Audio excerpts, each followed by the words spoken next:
the CD.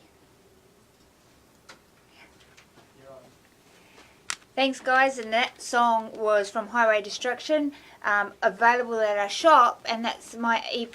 That all the songs that I wrote on that was from my journey in ice addiction, through ice addiction and out again. So it's very dear to my heart. All proceeds go towards helping us educate more kids on the dangers of ice. So it's available at our shop at www.australianantiicecampaign.org.au.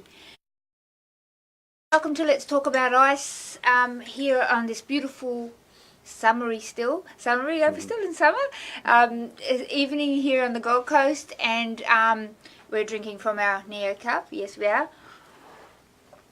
Thank you for joining us, guys. We have Orry on the couch tonight. Thank you for being here, Orry. Thank you for the opportunity to talk about my past and move through ice addiction.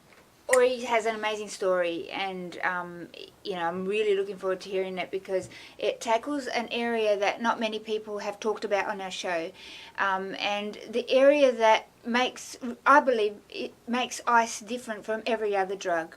Okay, so we're going to be going into Orry's story, and we're going to be talking about the mental health aspect, and the psychosis and paranoia and what happens in the brain and the mind of somebody that is using it and is addicted to ice. So that's a really important topic here, because a lot of people don't understand, Orry, why their loved ones are behaving in the way that they are, and you know, and most of the time not understanding how dangerous it can be to the person that's under psychosis or going through the mental health you know, psychosis at that time. And you know, we believe here at AIC that education and awareness, you know, really changes everything, because once you can understand what's going on, and you can actually obtain some tools to be able to help. Yeah. So that's why we're having this conversation today, guys.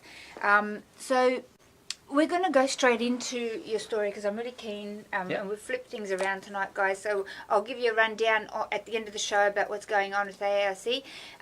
So we're going to go straight into Orry's story. So, Orry, how old are you?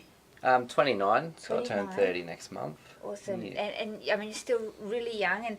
And how long were you entrapped in ice addiction? Like, roughly about 7 years. So wow. I had a few periods where I was clean for a couple of months, but it was pretty much every day for 7 years, if I could, and pretty high amounts. Wow. Yeah. So you would have been in your early 20s, like... Yeah. So just to go back, like, as a teenager, were you a drug user? No, I tried marijuana once when I was 14. Never liked it. I used to drink on the weekends. I was actually against drugs. Like, a few of my mates started trying pills and that, and I used to, you know, say, why are you doing that? Like, we have fun as it is. It wasn't until I was about 21, had a break up in a relationship, and then it brought things up from my childhood that I hadn't dealt with properly. Yep. And then I started dealing drugs and started getting violent and stuff like that, like just drinking and partying. Yep. And a mate, he kind of said that, you know, because I was pretty erratic, like, character, with me violence and just what I'll do. Like, he suggested a bit of speed might calm me down. Wow. So I tried that once, which, it wouldn't say it calmed me down, but it made me rethink. And I felt like I could fit in for once rather than just trying to sabotage everything. Yep. I guess that was the only feeling, because it numbed me feelings, so I didn't, yeah, it kind of made me rethink in a way. But obviously that was only once off, kind of, like... Yep. Yeah, delusion coming after it. So what was the first drug, like, that at around 21 you said, you know, you went through a breakup and then you thought you'd try it? Yeah. First, can I ask, what was the thought process behind that? Like, when somebody offered you, what were you offered to be the first drug, and what were you thinking? Well, at the time, I was like, that doesn't make sense. And then, like, I kind of looked back at, like... because I was drinking, like, how everything kind of would end in that terms. Yeah. And, like, I seen how, like, my mate, he would act when he was on it. I would think maybe, you know, it would work like that, like, stop me being aggressive. Okay. and fit in a bit better rather than just go on autopilot when I'm drinking. Yep.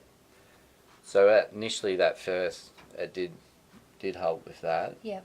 But only because I was numbing what I was really feeling, not dealing with things. So did you go straight on to ice? Like, was that the first drug that you tried? So yeah, it was speed once and then pretty much ice. Yep. Like, so yeah, it was once. And when I tried speed once, it become like every 3 days and then every day slowly after that. How long did it take you, to start using regularly? Like every 3 days or every day? Within the month of trying it the first time. Yeah. Yeah, it was every it's highly day. addictive, isn't it?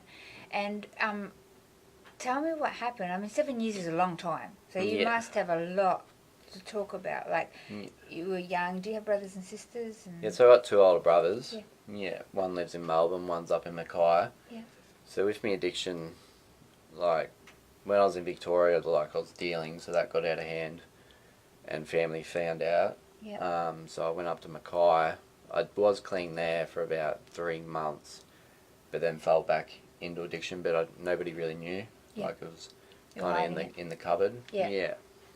And then my mental health was deteriorating. Then ended up in the psychiatric ward in Mackay, and like, my family still didn't know. But then I eventually had enough, like, living a lie, because when I'd get so deep, like, how can I put it? When I first tried the drug, it was unnormal. But then once addiction come in, like, it just felt normal being on it, and then when I'd go to get off it, it'd feel unnormal. Yes. So it was kind of the opposite. And So, then, sorry to interrupt. What is when you were feeling unnormal when you're trying to get off it? What were some of those feelings? What was happening? a lot of confusion. Yep. Like, I was overthinking a lot, and I didn't like the emotions that were coming back, I guess. What kind of emotions were you talking about? Like a lot of shame Yep. or bitterness. Yeah. I guess from things I've done in the past and things I were doing. Yeah. And I guess, like, money's not everything, but like, I was working a lot and throwing it all away. Yeah. Not really putting anything to the future that I wanted. Yeah. So I was just living for the moment. Yep. And then, like I said, like, becoming, like, with all those emotions coming again, I was like, oh, I don't want to feel this. And some of it was from, like, when I was a child, didn't deal with. And then, like, kind of running from problems as well.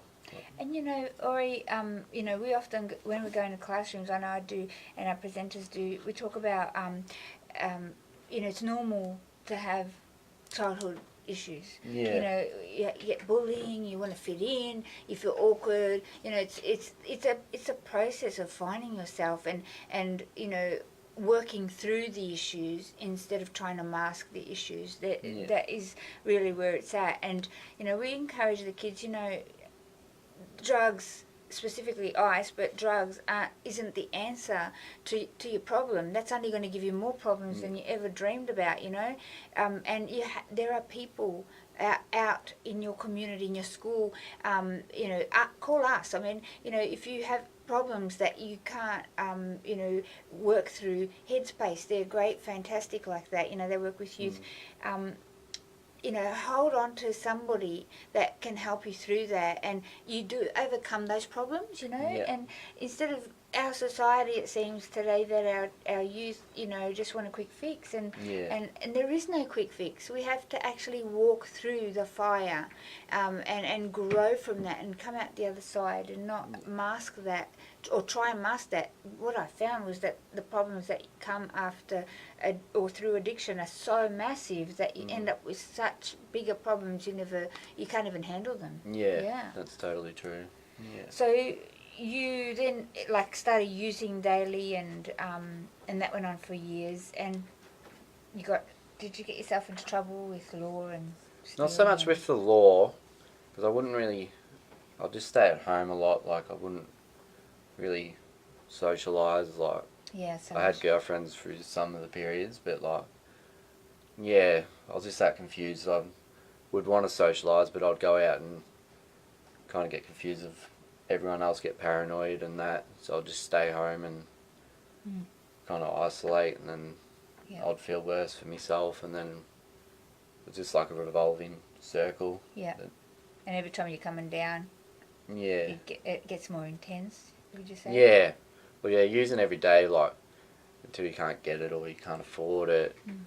Like you said, you just, like, masking it more and more, and then it gets worse and worse because you get more depression. And then if you haven't slept in that long, you just can't function. And then, yeah, you start thinking of all the things you're running away from, or emotions.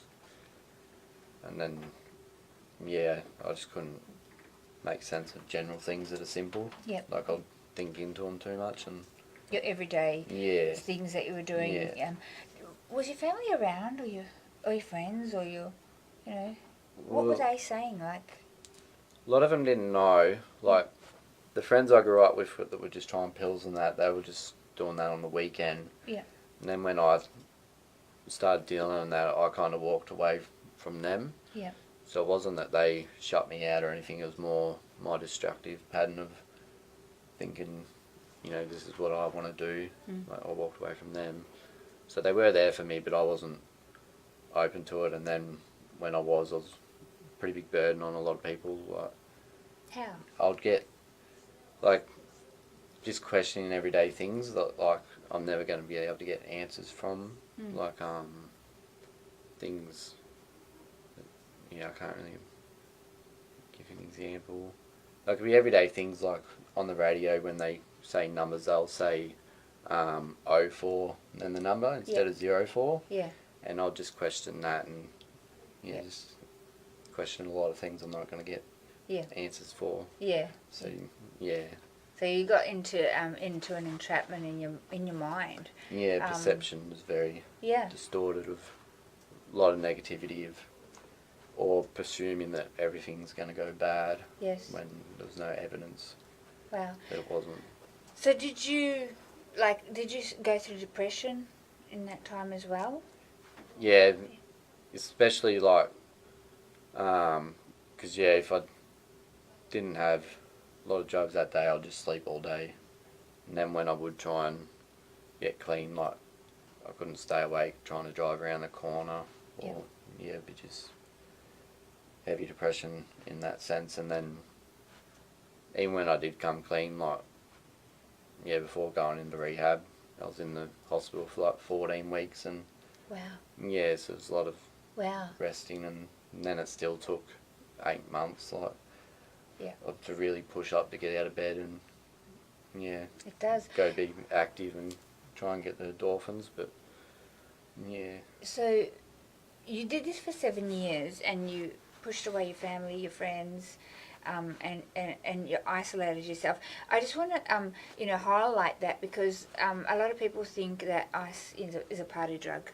I remember when I came out with my story and they're like, oh, have you got pictures of when, the magazines and stuff were asking, have you got pictures of when you were partying? And I'm like, it's not really like that, No. and people don't really understand that, you isolate yourself from society, from humanity. It's like you go into another realm.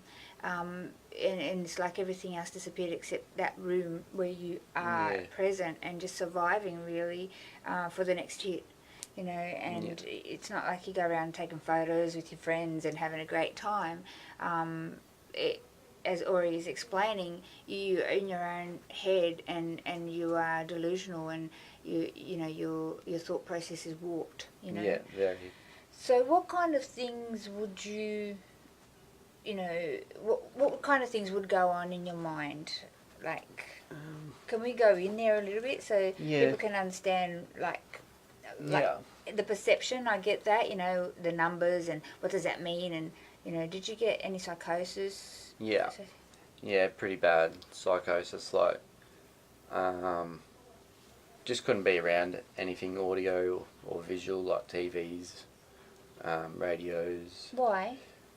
I'd automatically think that they're talking about me, or just point out keywords and make my own kind of fantasy, or whatever I'm thinking at the time, I'd make it suit that. Yep. Like, it's like I'd only hear keywords, and then just add all my own other words and convince myself that that's happening.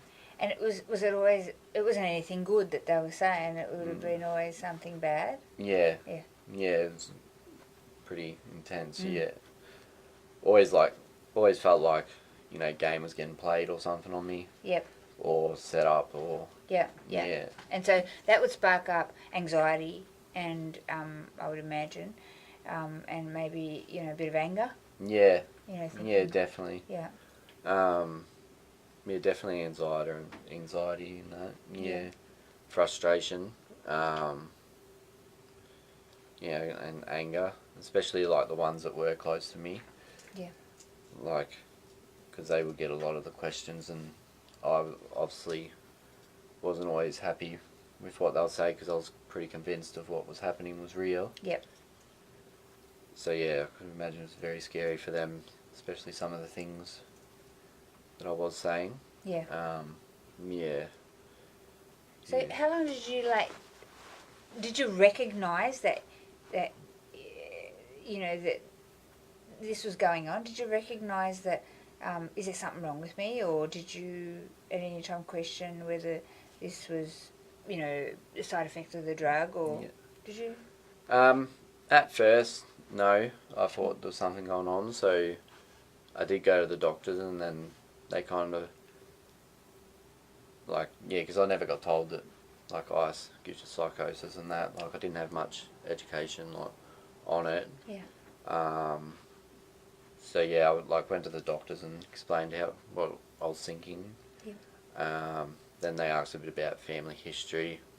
So then I was on medication. I later did tell them that I was using ice. Yeah. They did tell me it was that. But I always knew what I was thinking wasn't right. Yeah. But I couldn't help think that it was. Yeah. So I would counter myself and say this is silly, but then 2 minutes later I'm gathering information from somewhere else and linking it up to what I was thinking before, so I couldn't, my perception on everything was very strong in a negative way, And that's a scary place to live, isn't it? Yeah. What were some of the most prominent things that you remember that, you know, if we can go there, that, you know, you would have felt maybe afraid, or that could have been of danger to you? Because when you're in that mindset, your reality is warped. So, you know, you can put yourself in dangerous situations and or even hurt people that you love. Yeah. Because your mind's not really present, and it's confusing, and it's telling you stuff, and it's so strong that you know, you can't fight that. Almost can't fight it, you know. Yeah. And in that concept, like, because I wasn't close to too many people for that reason, like, 'cause I knew deep down what I'm thinking silly, but I couldn't, like I said, couldn't help it. Yeah. To get dangerous with, like, when I did have relationships, not for the female, but for her friends, I guess, especially male ones. Yeah. Like, I was very paranoid of, like, just linking things together, thinking something was going on. Yeah. And then, like, whenever I'd hear audio or something, just linking everything to she's cheating on me or something. Yeah. So yeah, I'd go into, like, detective, trying to find things that aren't there. Yeah.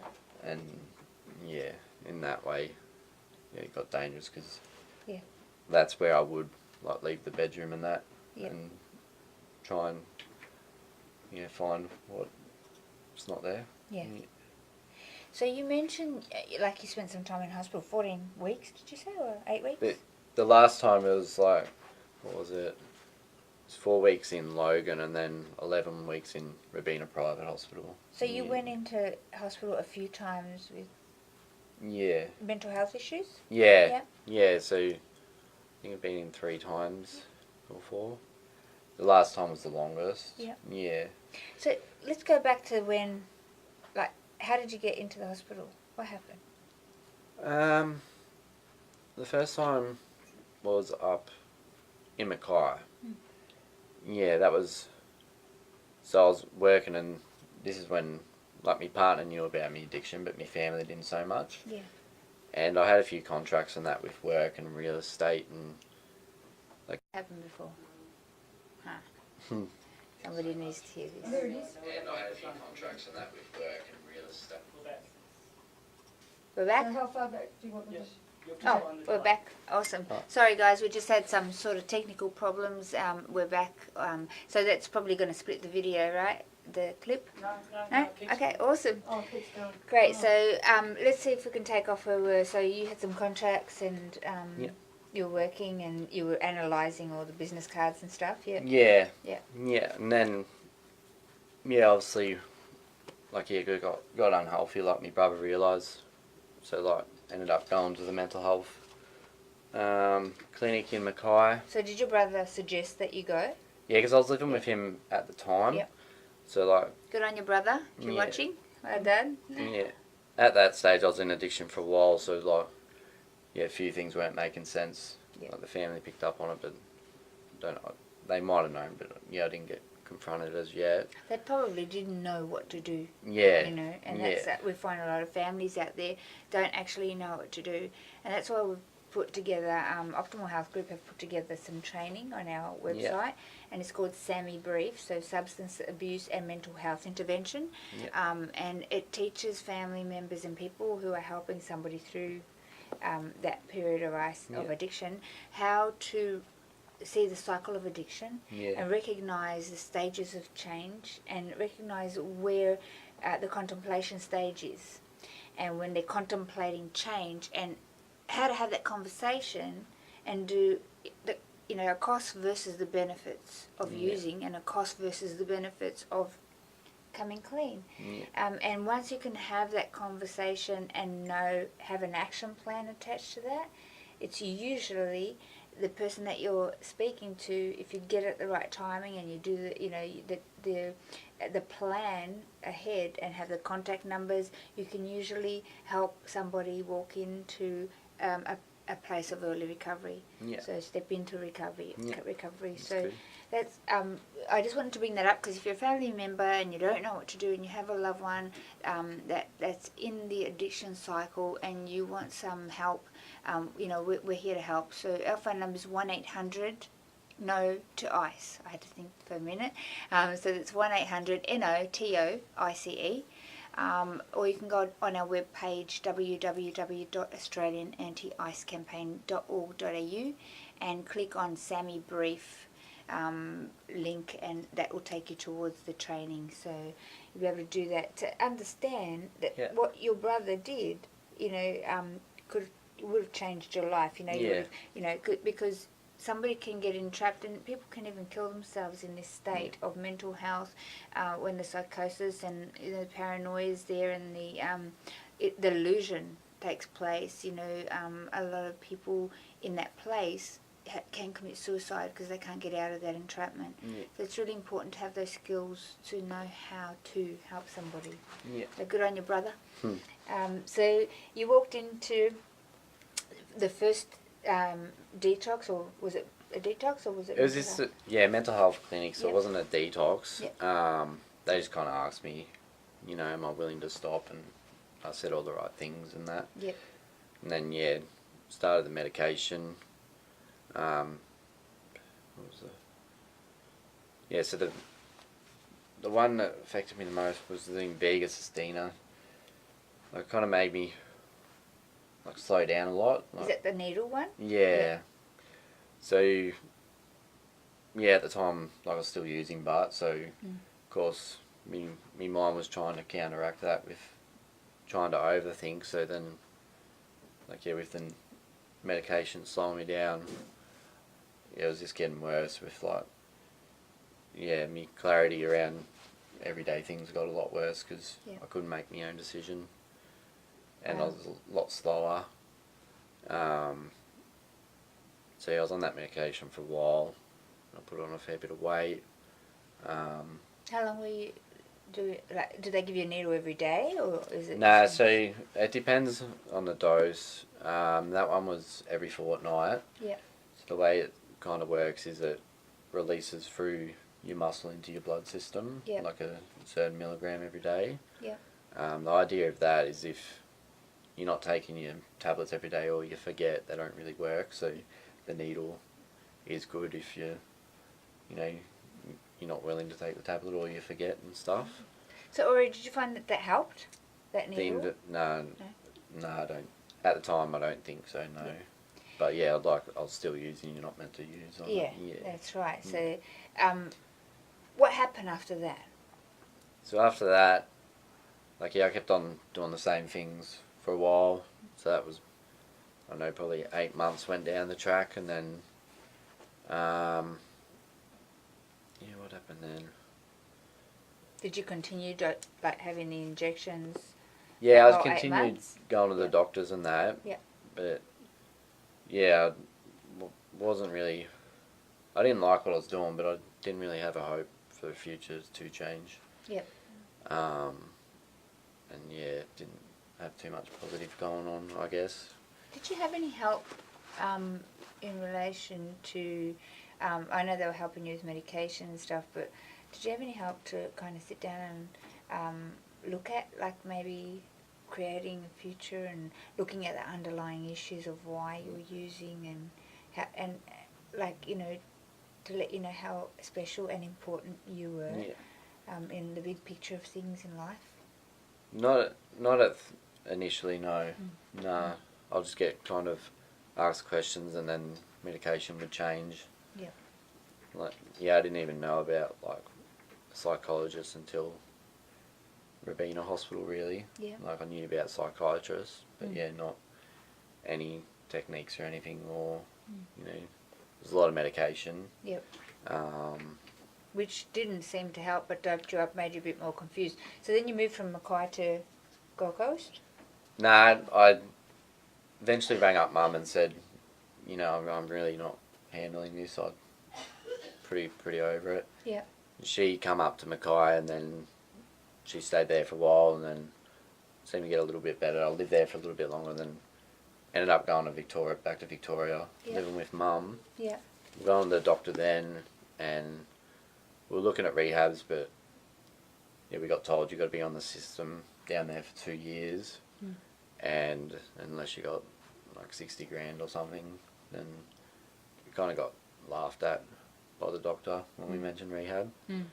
And he just said, just keep using until you get to rehab, I guess. Oh my goodness. Okay. Yeah. That doesn't help much, does it? Nah. But I do understand, because there's no when resources. When I would want to stop, that's when I'd get a lot more erratic. Yep. Because I'd have emotions coming back, and so I understand he wasn't promoting it, but So you were in Victoria and you were wanting to go to rehab, but you couldn't get in anywhere. You didn't know where to go. We didn't know where to start, because we went to I forget what they're called down there. They're similar to Crest, but Victoria. Yeah, we went there and did an assessment on that. Yep. So I eventually got into a day hab thing. Yep. I think it's an 8-week program. Yep. And I stayed clean there for a little bit, but then, once again, I fell back because I didn't have much hope, or, I was living at Mum's and didn't have much friends, really, so out of that day, I didn't have too much positives. Yeah. And like I said, the depression was pretty bad. Couldn't get enjoyment out of anything that I previously did in my life. Yep. Yeah. And that's because when somebody's in early stages or using ice and early stages of recovery, and I'm talking up to a year, what happens inside the brain is that the transporters and receptors of the chemical dopamine, those transporters and receptors actually break down and they get blocked and they stop producing dopamine. So that repair time frame for those receptors and transporters and the dopamine to start working normal again can take anywhere from 12 to 18 months in somebody in recovery. So in the initial stages, and I remember that feeling, was that you couldn't feel anything. It was just the depression. Nothing that you did would bring you joy or happiness, or and it's really hard to move forward and find a reason to stay in recovery when you're feeling that. and the confusion, the anxiety and depression, kicks in, and it's just easier to mask that again, and pick up again until you get past a certain time frame and things start to stabilize.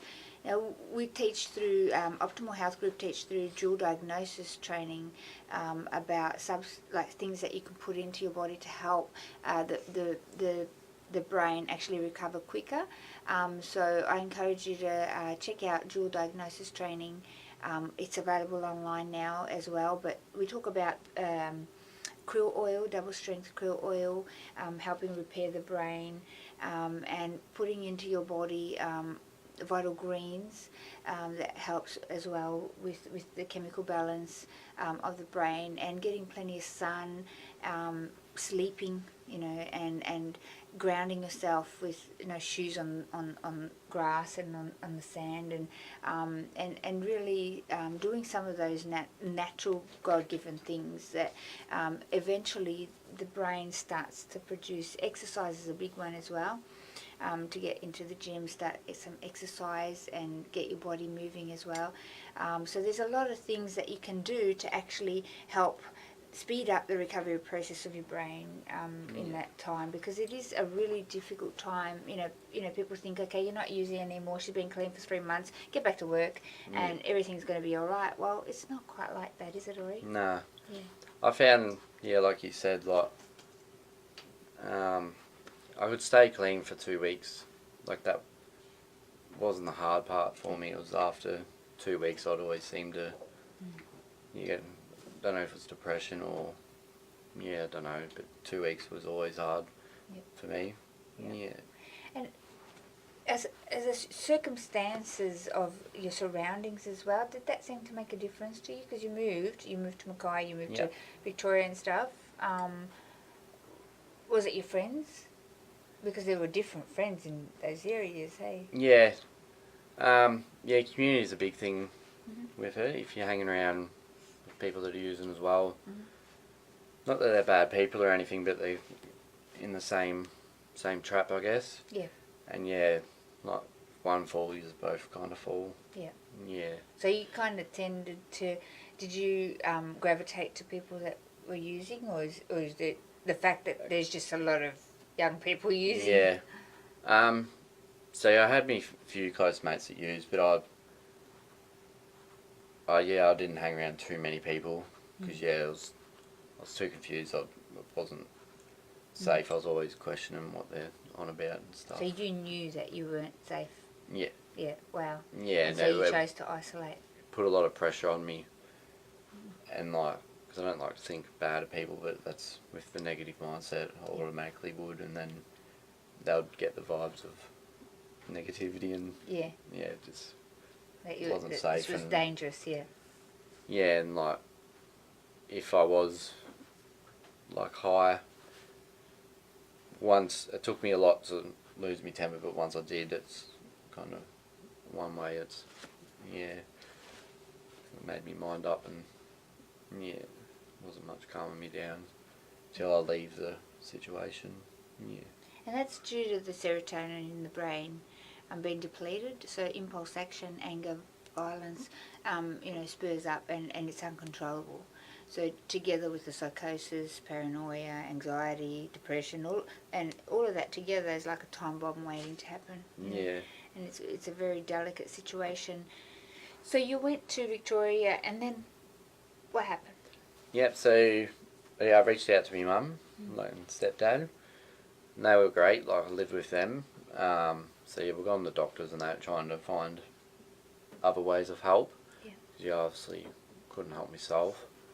I stayed there. I think it was 3 months, 3 or 4 months in with the mum. Hospital? Oh, no, with mum. Okay. But I was still using. She didn't know the whole time, but I'd be using, and then because I'd kind of be functioning, I wasn't healthy, but I was able to work and that, because I'll just isolate. Mum would kind of think things are going okay, and she'd say, "Oh, you're going good, pretty proud of you." So then I would feel really bad that I'm living a lie, so it would encourage me to stop. Then, yeah, when I'd stop a couple of days later, like I wouldn't be able to get out of bed, or like I'd be starting to get emotional, I guess, and Yep. aggression would come out, and then because I was acting like that, a bit erratic, Mum would think that I'm using again. Yep.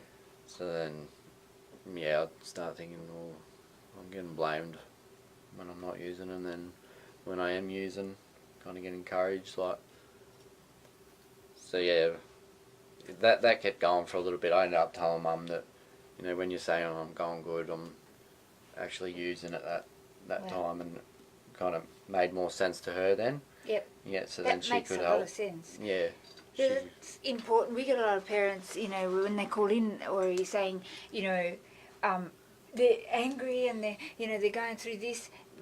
They're actually not using at that time. Yeah. When they're using and you think everything seems okay, and we we refer to it when we're talking to schools and stuff about just bringing yourself to a balance. You know, when you pick up again. And then, but when you try and stop, everything in your brain's not working properly, so it becomes a massive mess. And that's when the parents see that, you know, and they think, oh, you're using now. So it's really important for families out there to understand what Orry's saying right now. That is so important, because if you understand the cycle of addiction and what's going on at those times, you'll be able to support your loved one better. Because like you said, you know, when she say, oh, I'm so proud of you, you'd feel guilty for using. So you know, if she could have kept on that and understood that when you're going through that, how to help you and how to love you through that, it could have made all the difference, you know. And you're just really getting the tools to be able to help. So that's really important that you shared that. Thank you. Yeah, so once you knew that side of it, like, it was a lot different, because your mum's been great, like. But yeah, it come to a stage where, like, I couldn't help myself, and, like, obviously, services being that stretched and that with the ice epidemic, I had to leave home, because obviously wasn't healthy.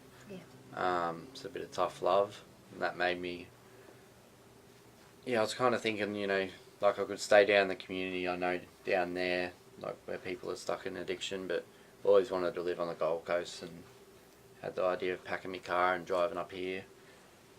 So did Mum use tough love and say, if you're going to keep using, you can't stay here? Is that what happened? Kind of like that, but, like, she's felt helpless of how she could help me. Yeah. Like, she tried, you know, the nurturing, and then, you know, going to services and that, and reaching out to what is there. Yeah, just was putting a big toll on her. Emotionally, and that, just to see that, you know, I just keep using while living there. And I wasn't going forward, so it was the best thing she could have done for you, because you've got to let go. It's tough. It's your kid. You love them. You know, it's your husband. It's your daughter. It's, you know, it's your wife. You love them, but until you let go and let God, they have to sort themselves out alone. They, you know, and it's not until that you're cornered, and I know this from personal experience, until you're cornered with no other options, that you go, okay, well, things have to change, and that's when you're in a space where somebody can help you. Because until you go, I want out, I can't do this anymore, I'm cornered, and the capacity is still there for you to continue, you will. Because you don't want to get off and go into that space of depression and going through all that trauma, you know. It's human being nature. We don't want to hurt, you know. Yeah, that's definitely right. So then, I, like, sometimes I'd get, like, angry with her, like, you know, you can't do this to me, but deep down I knew that, you know, I know she's not doing it she's doing it for the best interest of me.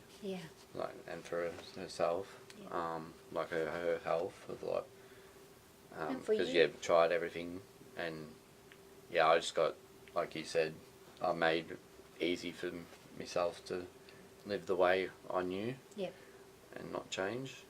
So by doing that, like, it did make me think, you know, I can just go stay at a mate's and keep doing the same thing, but actually did think, like, you know, maybe now's the time to go somewhere where I always wanted to go.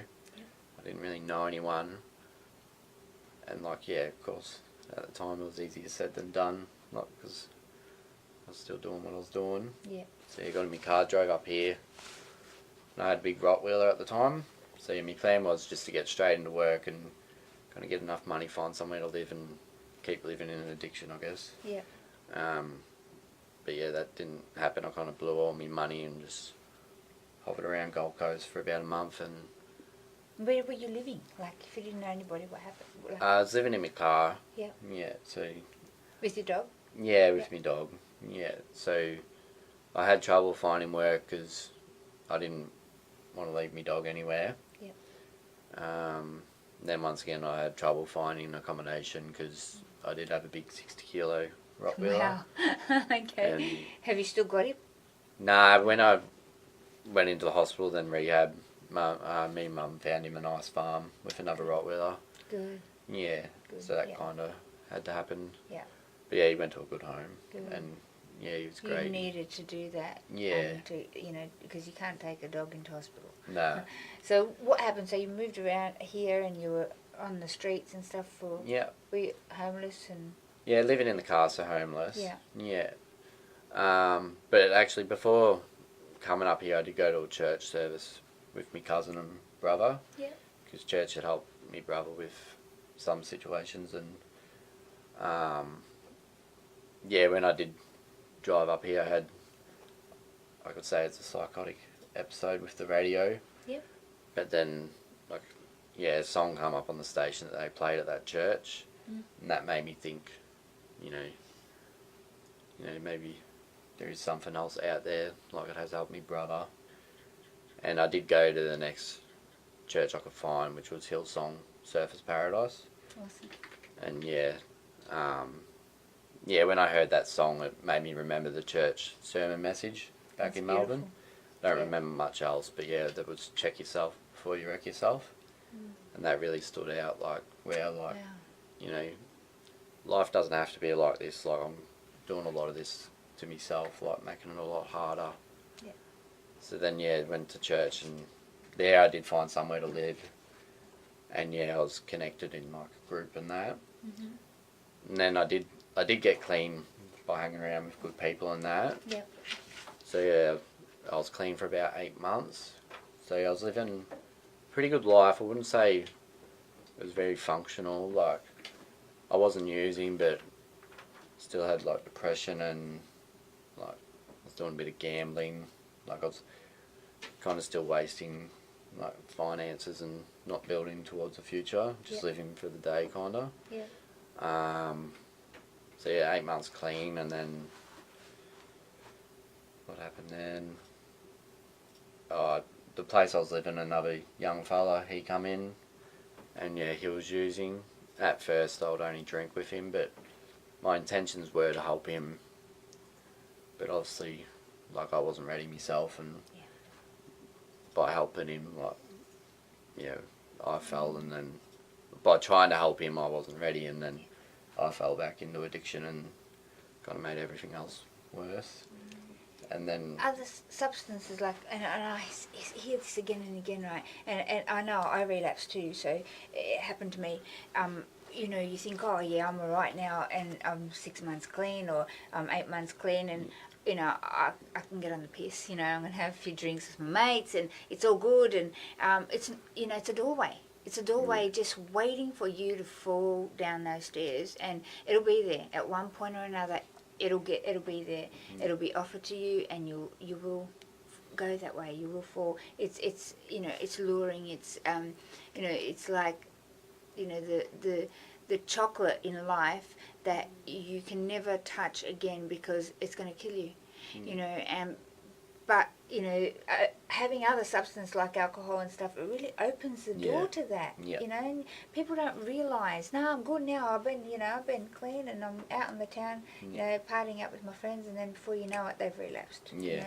It's such a dangerous thing, and you know, I find that the people that you know, stay in long-term recovery, abstinence from, you know, don't go there. I don't want to Yeah. go there.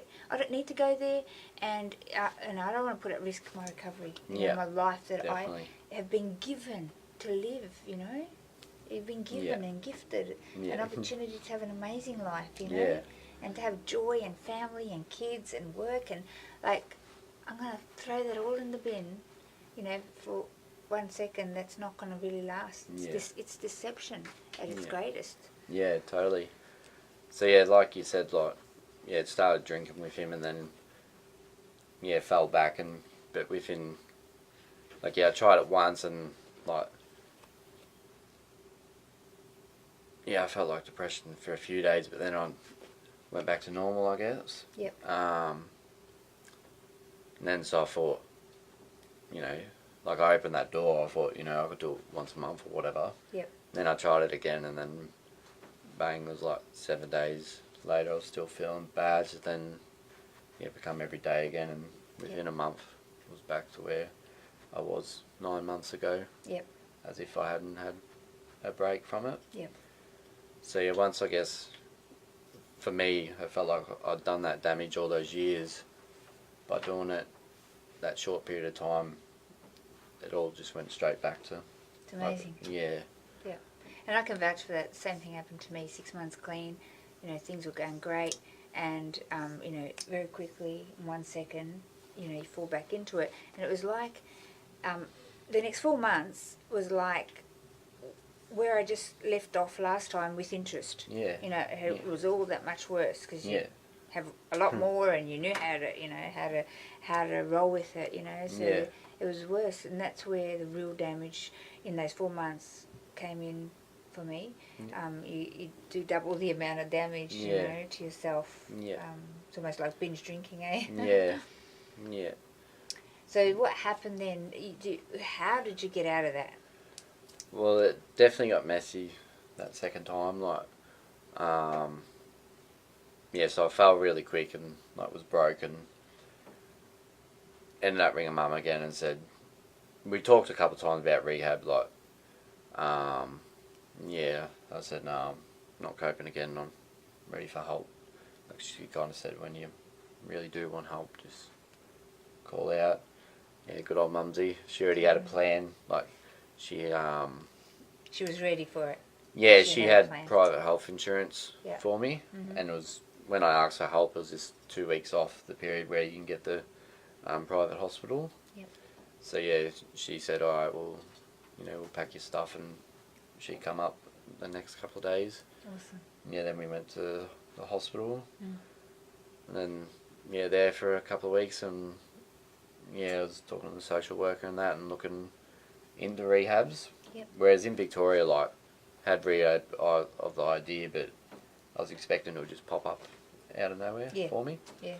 Whereas we just stopped at the doctor. Like, probably could have found places but I never really knew what a rehab was back then. Yeah. And that's where we help too, guys. We have a care team here that can connect you to services.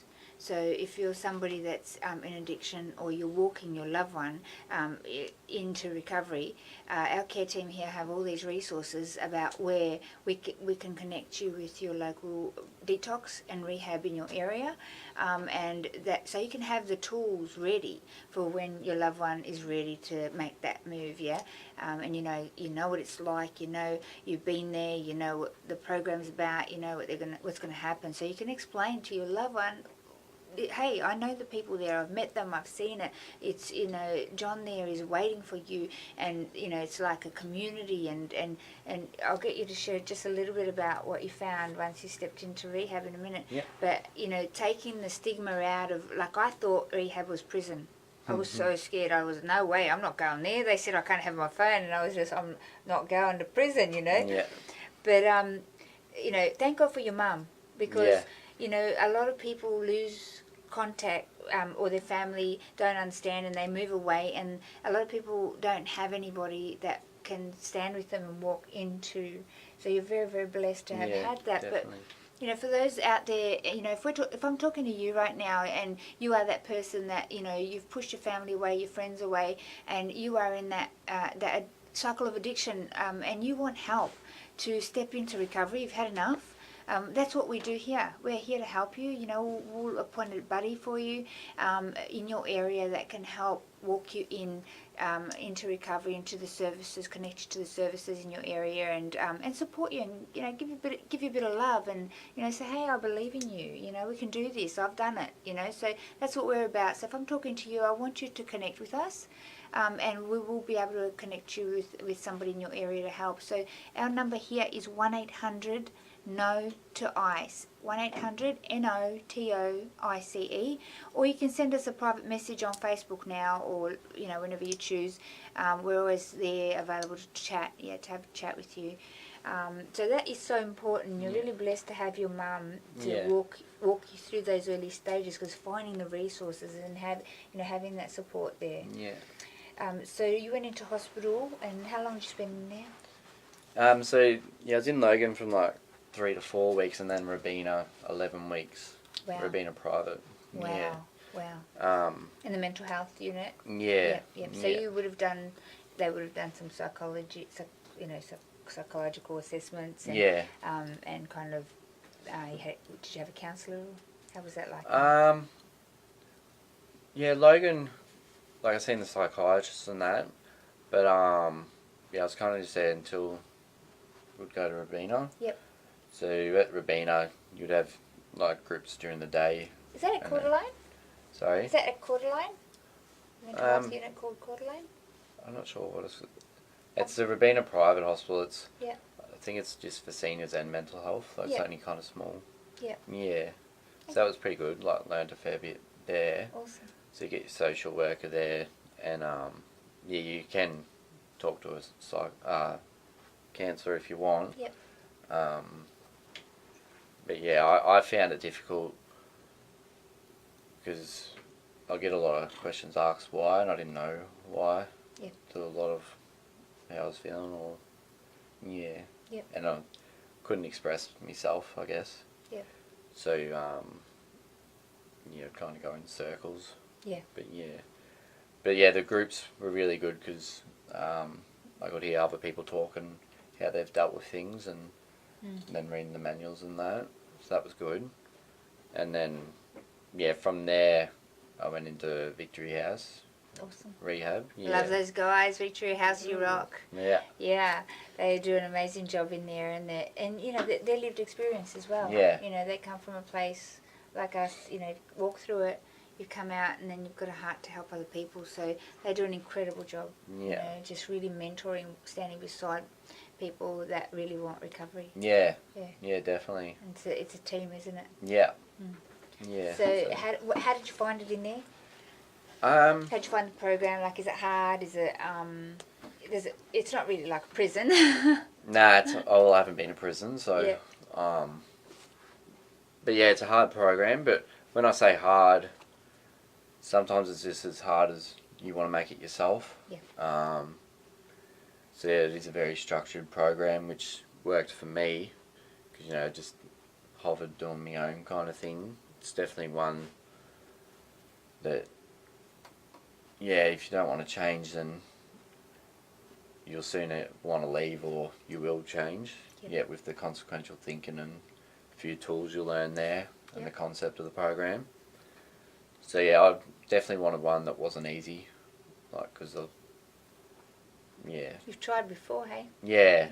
Wanted one that was kind of like, fair enough, that's bad what's happened and stuff, but it's time to just change, and this is the way. Yep. Yeah. So kind of hand up, I guess. Awesome. Yeah.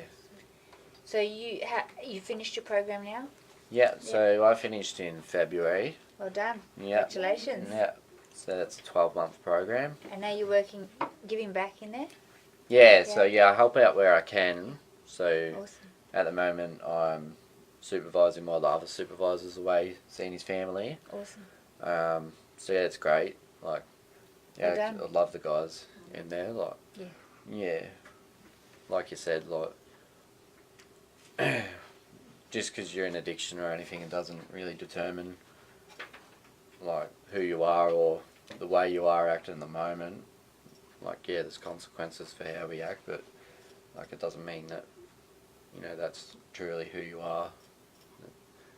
Yeah. That's right. That's a really good point, and that's what we say to parents out there, or is they say, I don't know where my son's gone. I don't know where my loved one's gone. They're still in there. They're still in there. Like, Orry's come back. I've come back. They're still in there. They're just masked with ice world, as we call it, and you can't find them in there, but they are in there, and it's a matter of taking all those layers off, and allowing their beautiful soul to shine again. So congratulations on your recovery, and now you're plastering.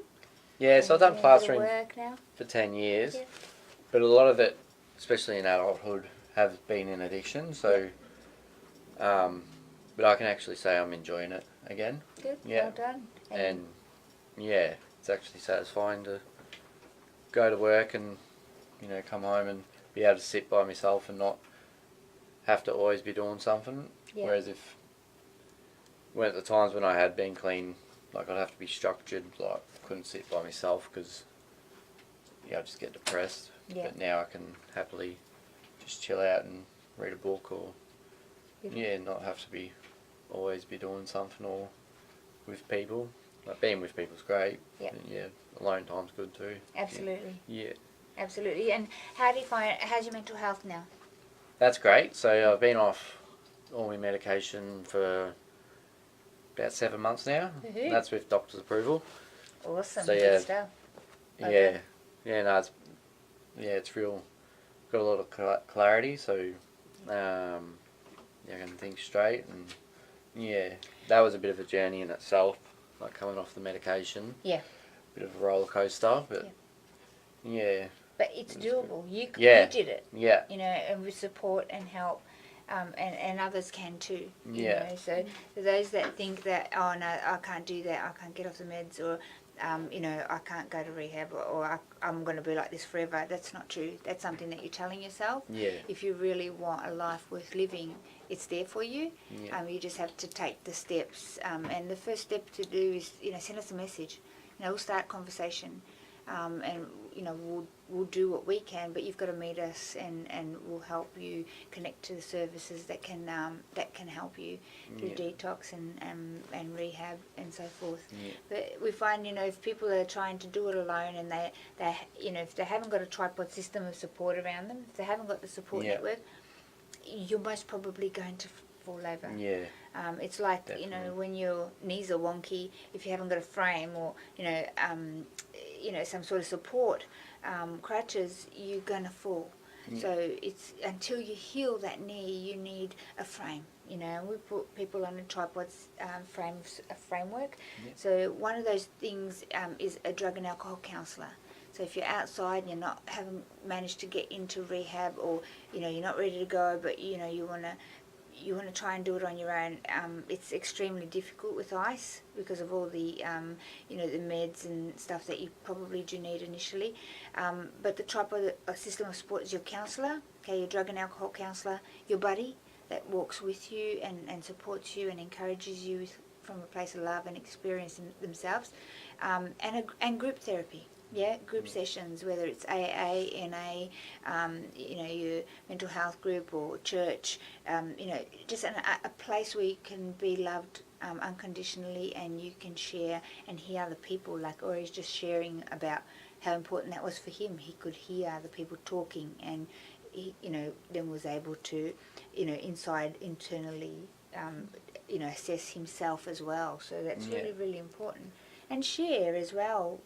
Once sometimes you don't know what you share can make a difference in somebody's life forever. That's good. Like, I found with, like, especially with the groups and that, or having somebody you can open up to that does know you. Like, I was putting a lot of lies on myself that I'm this and that, but then that was just what I was thinking. Like, through groups and that, like, I find out that people don't think that of me, or that's not what I'm thinking isn't correct. That's right. And you get a proper perspective that you're an awesome dude. What's wrong with you? Why are you thinking that? It's like if we tell ourselves, we can be our worst enemies and tell ourselves in our mind the worst things as well. So I'm so glad that you're better. And it is a journey. and now you're giving back to others who are starting their journey. Yeah. And, we hope that you can join our buddy system Yep. as well, and because there's so much out there that from our experience that we can give back to people that are just starting or haven't quite reached out yet. But if they know that you're part, and they've heard your story, and they know that you're part of the team, they're I want to be buddied with that guy because I'm going through that. That's me, And it's important to understand, guys, what happens inside the brain through ice addiction, where the neurological pathways are broken down, where the frontal lobe is hijacked, and logic, rational decision, it's non-operational in the brain of somebody addicted to ice, and they're operating on the midbrain, called the animal brain. If you see these shows, I always share about that, because it's important to understand that the person that is using, they're not thinking and making logical decisions, rational decisions. So if you are supporting somebody, you can be their brain for a minute. Yeah, show them, this is the way, this is what's going on, and from a place of love. Yeah. So, is there any last minute words, because we do have to wrap up, that you want to share that you think you haven't touched yet? So I'd just like to say, with the early stage, the first couple of months of being clean, good thoughts did start to come. So wow, that's good. It does get better, but like you said, it took about a year, and now it's only a bad thought, I don't know, probably once a week, and that's 10 seconds. I can quickly counteract it. So the good thoughts do get more and more as it gets longer into recovery. That's encouraging, guys. It might take a little while, but hold on, because it does start to get better, and it's worth it. It's worth it. You're worth it. And you're worth it. And life does. You start to enjoy things again, and people and moments, and you actually enjoy moments and people more. After in recovery, I think, because you've been isolated from that for so long.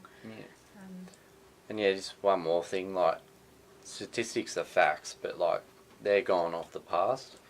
So you don't have to give in to say it's impossible or something. If I can do it, I think everyone would be able to. That's awesome. Because I was put down as, no hope of. Wow. Of life, really. Wow. Yeah. So statistics are facts, but they can't determine the future. They can change, so there is hope. You know what, Orry, I think that God can do anything.